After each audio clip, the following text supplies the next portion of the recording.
Hindi ko alam kung bakit nagkakaganito si Ke. Parang may tinatago. Eh, mag-best friends kami.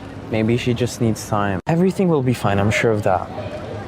And you and Kierra are like siblings. It's normal for siblings to fight. At the end of the day though, you guys still love and care for each other.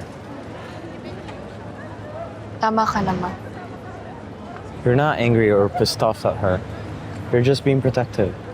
And you always protect the people you love, right? We protect the people we love. Everything will be fine. Don't worry. Alam ko naman na nagsisimula lang tayo, kaya hindi pa tayo nag-aaway. Pero kung mag-aaway tayo, pag-usapan natin, ha? Pag-usapan natin yung problema. Laging maayos dapat.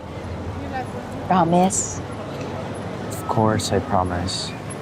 It's for sure that we're gonna have our own fights and arguments, but I won't walk away. I won't give up on us. I promise. Pero, hindi kasama doon ang pangloloko, ha? Kaya kapag niloko mo ko, patay ka sa akin. Hindi na kita mapapatawad. I will never do that. Do you wanna know why? Why? Because I never wanna lose you. I love you, Luna. I love you in ways I didn't even know I could.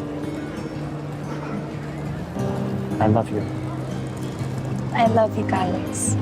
I love you so, so much. Hmm?